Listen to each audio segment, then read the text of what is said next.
My fellow Americans and all those that love God and liberty listening in around the world, welcome back to the Officer Jack McLam program, coming to you from the high Rocky Mountains of Idaho, USA.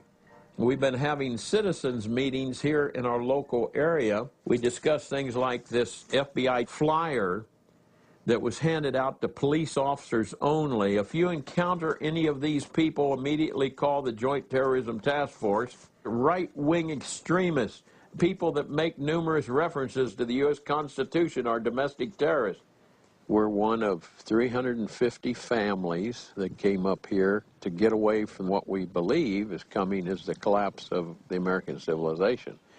We try to get the top of the mountains to build our communities because old Colonel Bill Greitz talks about the military aspect to capture the high ground.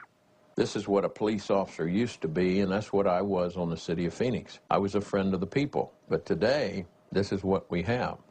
This one is your enforcer, and he's enforcing the New World Order locally, state, and federally. I began to change. I began to see that I was part of a corrupt system, a very evil system, and I wasn't going to do it. When they gave me an immoral order or an unlawful order, I said, no, I won't do it. That was it for my career. This is what we fight here in our two police and military organizations. We fight to educate our soldiers and police officers about their constitutional oath to defend you and your freedoms. I'd like to bring on again our guest speaker, Jack McLam.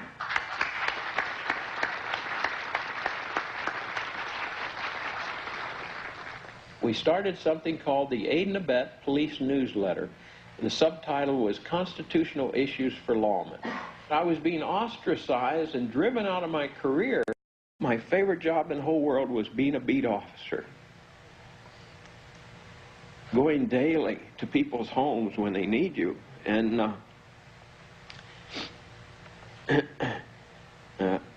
when you're that comfortable with what you're doing and that satisfied, you don't want to make waves. You don't want to change anything. I've dedicated 27 years to this work as a volunteer, and my wife can tell you, we have nothing. I would love to have a home. I don't. I live in an old 1977 mobile home, single wide.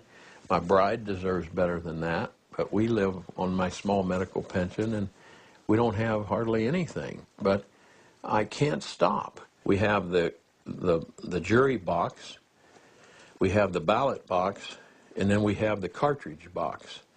We still have our guns. It might come to violence. I pray not, but we're not going to be slaves. I'm not going to see my 9 grandchildren be slaves. I'm just not going to do that,